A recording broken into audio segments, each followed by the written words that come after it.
Ben with Brianna. Brianna holding a toddler. And the toddler? Ben's face copied, like a glitch in the universe. The blocked number sent another text. You deserve to know.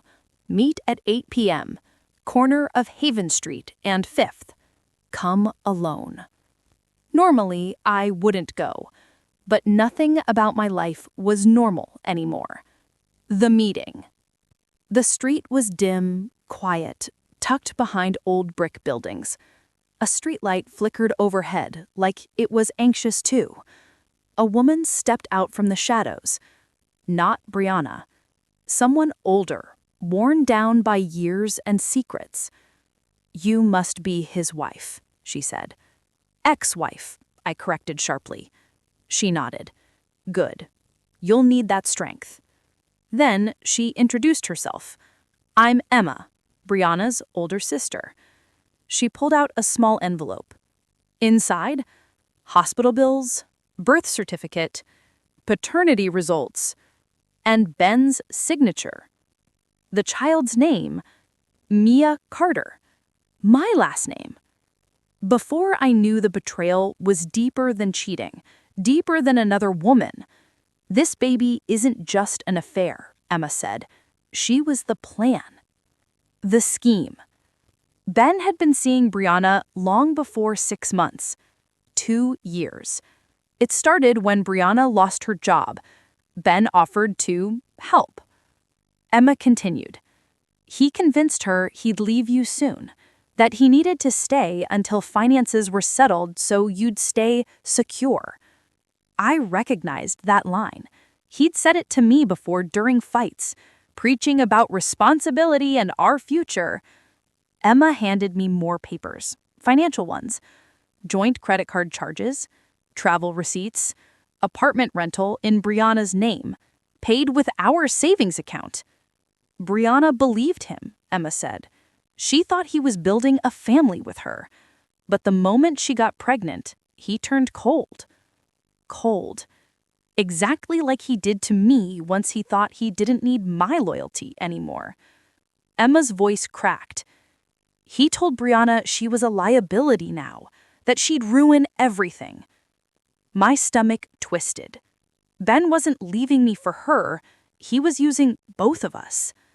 The manipulation uncovered. Emma took a deep breath. My sister tried to leave him. She threatened to tell you everything. I leaned in. What happened? Emma wiped a tear. He threatened to take Mia away, said he could prove she was unfit because she had depression. He said no one would believe her. The air around us turned icy. Ben wasn't just a cheater. He was a predator. He targeted vulnerability, depression, people who'd cling to him because they thought he cared. I clenched the envelope. What do you want from me? I asked. She took my hands in hers. Help us protect Mia. Help us expose him. For the first time in a long time, I didn't feel powerless. I felt purpose. The war begins. I drove home and did what any betrayed woman does when she finally has the truth. I documented everything, every text, every receipt, every timeline, every lie. I wasn't going to confront him with words. I'd confront him with the court system. Cheaters lie. Paper doesn't. Ben returns. Too late. The next morning, Ben banged on the door, frantic. I need to talk, please. I opened the door just enough to show half my face. He looked destroyed, but I knew that look wasn't grief. It was fear. We can fix this, he begged. Fix what? I said calmly. The love you buried, or the baby you made with someone else? He flinched. So he knew I knew. I held up the paternity test. Did you think this secret would stay buried forever? He ran his hands through his hair, pacing like a trapped animal. Look, I was going to tell you. When? I snapped. After your second family was financially secure? Silence. His silence was always an admission. The final strike. I opened the door fully, placing a stack of legal documents on the small table near the hallway. I said, here's what's going to happen. 1, you sign the divorce papers. 2, you sign over your rights to our house, since it's in my name. 3, you legally accept paternity of Mia and support her. He blinked hard. You're helping her? He asked in disbelief. I'm helping the only innocent one in this whole mess. Ben's voice broke. She's not even my... Oh, stop. I shoved the DNA result against his chest. At least have the courage to own the life you created. He looked at me like I ripped out his last excuse. The mask falls off. He snarled suddenly. The monster emerging. You can't control me. I'll take half of everything. I'll make your life hell. I stepped closer, eyes locked on his. No, Ben. You already did that part. Now it's my turn. I leaned in and whispered, checkmate. When he saw the witnesses' signatures, the financial records, the screenshots, his face went pale. His arrogance dissolved into fear. He signed because he had no more moves left. Freedom. When he left, truly left, I didn't collapse this time. I stood tall. I texted Emma. He signed. Mia is protected. Thank you for telling me the truth. She replied, thank you. Brianna can finally breathe. I stared at that message for a long moment. Breathing. Freedom feels like oxygen after months underwater. One last goodbye. I removed my wedding ring. Heavy, cold, meaningless now. I placed it in an envelope addressed, for the man you pretended to be. And I mailed it to him. A final reminder. He didn't lose me because he fell in love with someone else. He lost me because he never valued the love he had. My new life. Weeks passed. The silence felt strange, but peaceful. Lily stayed close, guilt in her eyes, love in her heart. I forgave her. Sisters make mistakes. Monsters make choices. I visited Brianna and Mia one afternoon. Mia giggled at me, her tiny hands reaching up. My heart melted. I wasn't Mia's mother, but I was part of the reason she had a safer future. A better life would rise from our shared ruins. And in that moment, I realized something beautiful. His betrayal didn't destroy me. It freed me. Ben woke up humming to himself, the same cheerful tone he used the night after I told him my mother died. Like real emotion was a foreign language to him. He walked into the kitchen and kissed the back of my head. You're up early, he smiled. I looked him straight in the eyes and asked, so, how's Brianna? He froze. Actually froze, like someone pressed pause on his soul. His smile died first. Then his posture crumbled. Then he whispered, what? I held up his phone. Brianna. Good night, baby. Same time tomorrow? Color drained from his face. Babe, it's not what you think. That cliché, that pathetic, overused, weak line. No? I tilted my head. Then tell me what I think. He stammered. I didn't want to hurt you. He didn't want to hurt me? So he betrayed me 6 months behind my back. Secret dates, secret touches, secret I love yous. But he didn't want to hurt me. Monsters always believe their intentions excuse their actions. The gaslight show begins. He reached for my hand. I pulled away like his skin burned. There's been tension between us, he continued. I felt lonely. You were focused on work and I cut him off. Oh, so you cheated because I have a career? His mouth opened, closed, like a fish gasping on dry land. I stepped closer, close enough to see the guilt sweat forming on his temples. You want loneliness? I said. Let me show you what lonely really feels like. He blinked, confused. That's when I slid the thick stack of papers across the table. The divorce documents. Already printed, already signed by me. The look on his face was the first genuine thing I'd seen from him in months. Shock, fear, self-preservation. You're divorcing me? He whispered. Ben? I smiled. You already divorced me. I'm just giving you the paperwork. The coward revealed. He dropped into a chair, head in hands. I made a mistake, he said. Which one? I asked coldly. Cheating? Lying? Or thinking I'd stay after finding out? I love you, he choked. I laughed, genuinely laughed. No, you love what I do for you. He opened his mouth again, but I wasn't finished. You love that I pay most of the bills.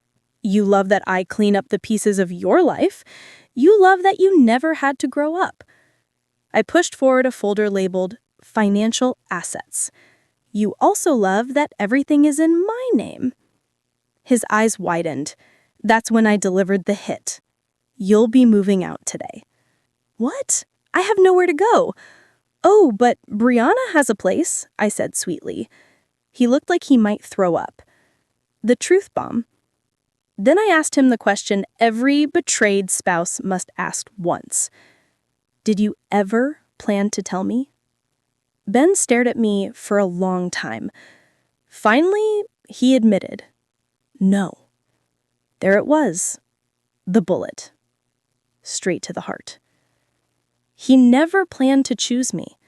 He planned to keep me as the bank, the maid, the emotional support animal, and her for passion. He wanted both. Too bad he didn't marry someone stupid enough to let that happen. One more slap of reality. He begged, he cried, he swore he'd change. Just give me one more chance. I slid his packed suitcase across the floor. He hadn't noticed I packed it while he slept. Your chances ran out 6 months ago, I said. He tried one last manipulation. You're throwing away everything we built. No, I corrected. You burned it. I'm just walking away from the ashes. The exit. I made him hand over his house keys. He hesitated. Ben? I said, if you don't give them to me, I'll call the police and show them the texts. Let's not make this uglier than it already is. He finally placed the keys in my palm. A small gesture, but symbolic. Power shifting. Control restored. He left, shoulders slumped, suitcase dragging across the driveway. I watched the man I once loved disappear into the morning light like a bad dream the sunrise finally erased. And yet, when the door clicked shut, I collapsed to the floor sobbing. Because even when betrayal is obvious, walking away from love hurts like hell. The twist I didn't see coming. Hours later, my phone buzzed. I expected a text from Lily or from Ben, another desperate plea. But the message wasn't from either of them. It was from a blocked number. Ben isn't who you think he is. Meet me tonight. I have proof. Half of me prayed she'd say, "You're wrong. He loves you. There's no one else."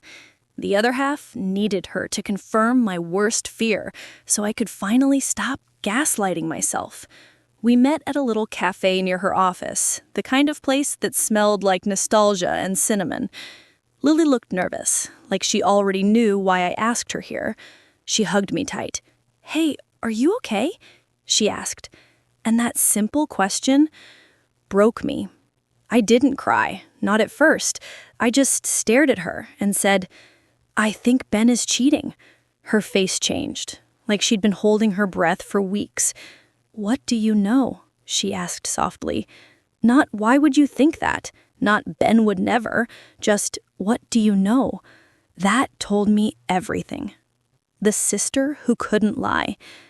I told her about the texts, the wine glass, the couch. Every detail felt like peeling my skin off.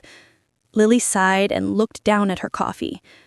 I didn't want to be the one to tell you, she said, but I can't let you feel crazy. My pulse pounded in my ears. She continued, there's someone from his gym. He's been seeing her for a while. The gym, of course, all those long workout sessions. I could barely breathe. What's her name? I whispered. Lily hesitated before saying, Brianna. B. The heart emoji. A stranger had a piece of my husband, a piece that used to belong to me. The knife twists. I asked the question that terrified me most. Is he in love with her? Lily didn't speak. She didn't have to. Her silence was a confession. I felt like the cafe walls were collapsing.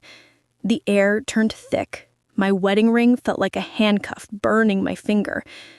He talks about not being happy, but I told him to work on it with you. I swear I did. Not happy. With me. The man whose broken pieces I glued back together now acted like he was the victim. I finally asked Lily what I didn't want to hear. How long? Her answer shattered me.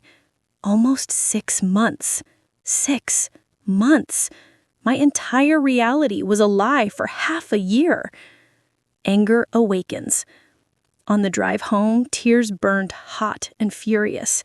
If I had asked nicely, if I had trusted his excuses, if I had kept my head down and smiled, I would have stayed blind. He would have kept cheating, kept smiling, kept lying, and I would have thanked him for the betrayal. Suddenly, I wasn't sad. I was done. Done being understanding, done making excuses, done being the wife who waited while he crawled into someone else's bed. Proof. The final trigger.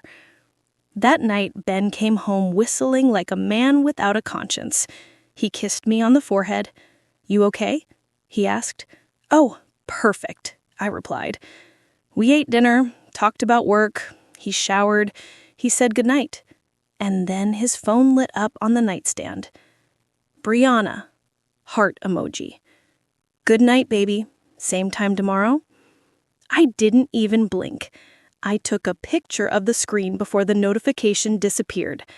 There it was, the final nail in the coffin of our marriage. The calm before revenge. I climbed into bed, extremely quiet. Ben sleepily slipped his arm around me, like he always did. The same arm he wrapped around her. The same lips that kissed her. The same heart that no longer belonged to me. Pretending. While he drifted into peaceful sleep, I stared at the ceiling thinking, let me ruin your comfort the way you ruined my trust. I wasn't going to scream. I wasn't going to beg. I wasn't going to cry in front of him again. If he wanted out, fine. But I would make sure the door slammed hard enough to haunt him forever. I wish I could say that after that dinner, things got better.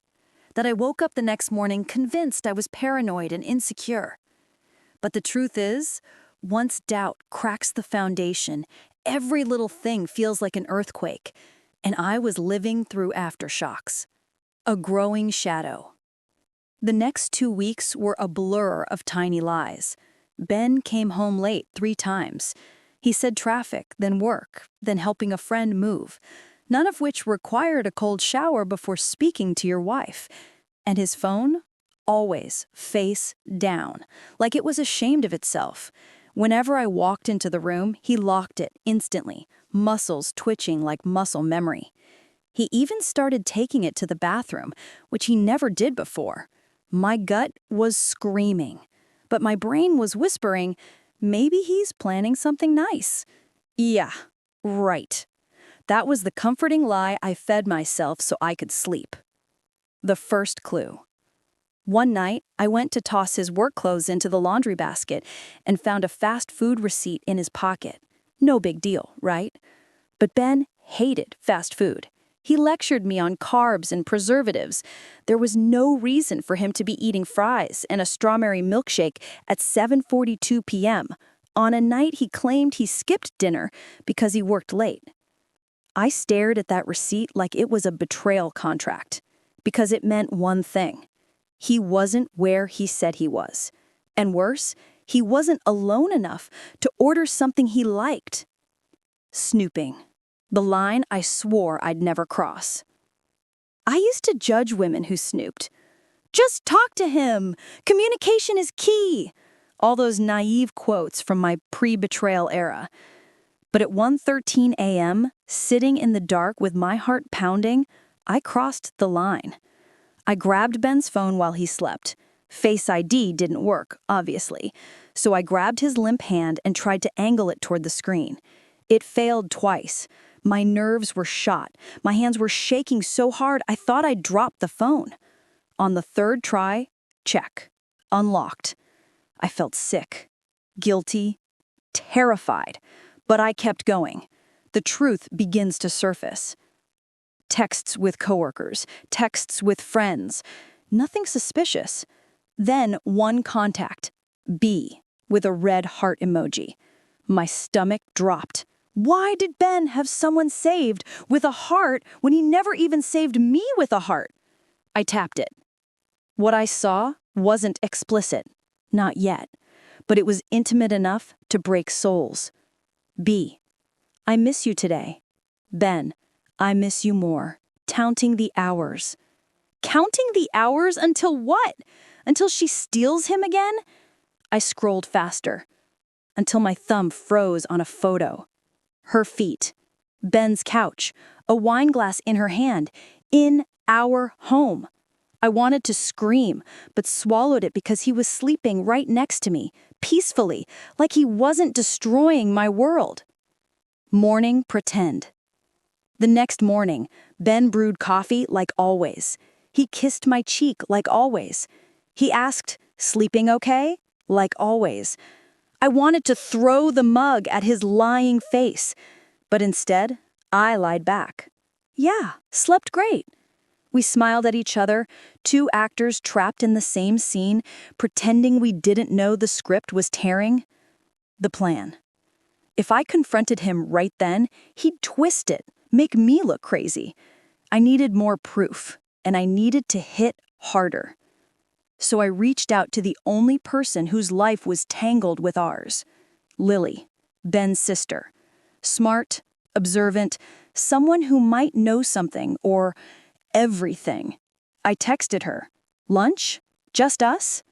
She replied instantly, "Yes, I need to talk to you too." Those words, that's when I knew. This wasn't just a fling. This was a betrayal with chapters, and I was already halfway through the book. If you had asked me a year ago what betrayal felt like, I'd probably laugh and say something naive, like heartbreak or disappointment. But betrayal isn't just heartbreak. It's humiliation. It's being made into a fool without ever knowing you were playing a game. My name is Emily Turner. I'm 32 years old, and this is the story of how my husband and my best friend teamed up to destroy the life I built from scratch. The marriage everyone envied. I married Daniel Turner when I was 26. He was charming, dependable, the stable kind of man that all my friends said I was lucky to have. He worked in finance, strict schedule, clean shirts, polished shoes, the perfect husband starter pack. Our life wasn't glamorous. We had a 2-bedroom apartment in Denver, a steady routine, and a dog named Milo, but I was genuinely happy. We tried for kids but had no success. Doctors told us, give it time. I blamed myself quietly. Daniel said, "Baby, even if it's just you and me forever, that's more than enough." I believed him. That trust was my first mistake.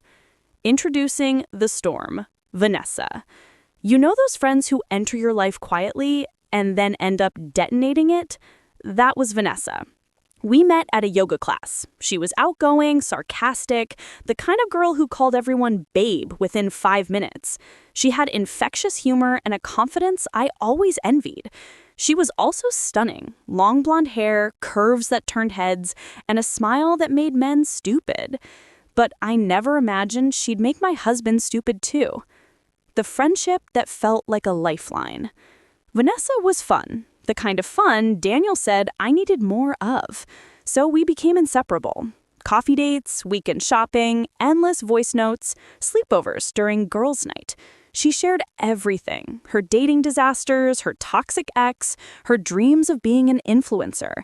I was her emotional support human, and I loved having someone who genuinely cared about me. Or so I thought. Daniel used to joke, "You love Vanessa more than you love me." We'd laugh. I didn't know that joke would become reality, just not in the way either of us expected.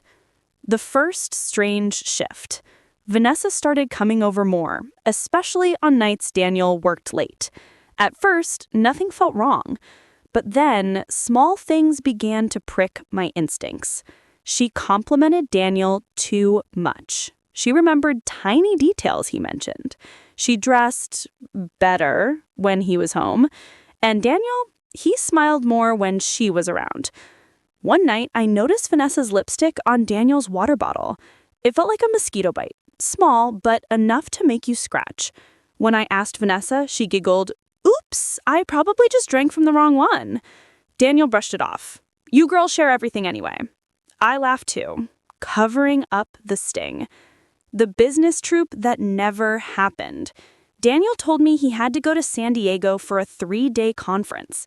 I packed his bag, ironed his shirts, kissed him goodbye. That evening, Vanessa suggested a girls' night at my place, movies and wine. She showed up wearing perfume that wasn't hers, a scent I recognized. Daniel's cologne, the same cologne I gifted him last Christmas. My heart skipped. "Where'd you get that perfume?" I asked, pretending to be casual. She blinked, then shrugged. "Oh, probably got it on me at Sephora." That made no sense, but I forced myself to smile.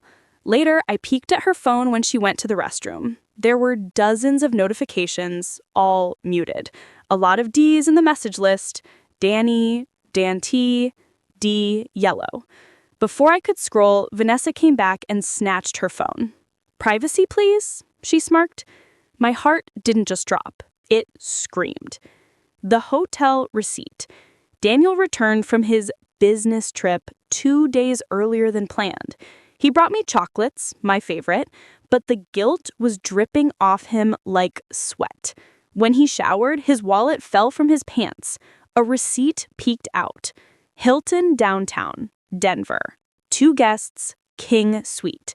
Date? The exact day of his conference. My hands shook. I wasn't ready to process the truth. Not yet. But the universe wasn't done slapping me. The slip-up. Later that week, Vanessa casually mentioned, "Ugh, hotel pillows ruin my hair." I stared at her. "You travel recently?" She froze a millisecond too long. No, just saying." That hesitation was proof.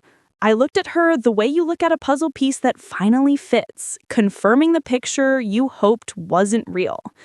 The night everything snapped.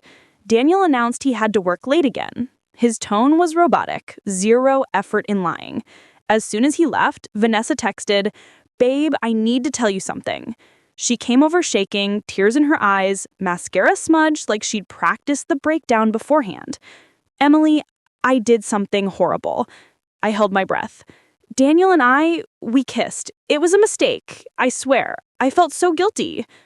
Just a kiss? Just guilt? Lies. But I stayed calm. "Why are you telling me this?" Her bottom lip quivered, Oscar-winning performance. "I love you. You're my best friend. I don't want a man to ruin us." I stared into her fake puddle eyes. "Thank you for being honest." She hugged me tight. And that's when I fully understood. She wasn't confessing because she cared. She was confessing because she thought she was winning. The confirmation.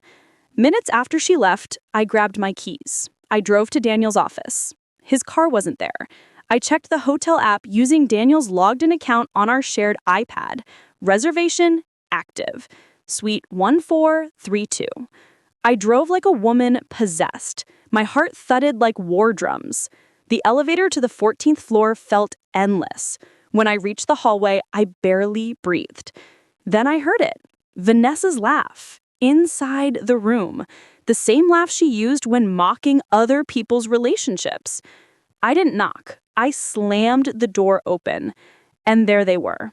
Daniel, shirtless, Vanessa, wearing my red lingerie, the one Daniel bought me for our anniversary. She looked at me and smirked. Not scared, not guilty, victorious. Daniel stuttered, "Emily, wait, we can explain." Explain what? How my best friend stole my husband using my own lingerie? I wasn't crying. I wasn't screaming. I was silent. Because silence is what happens right before a soul shatters.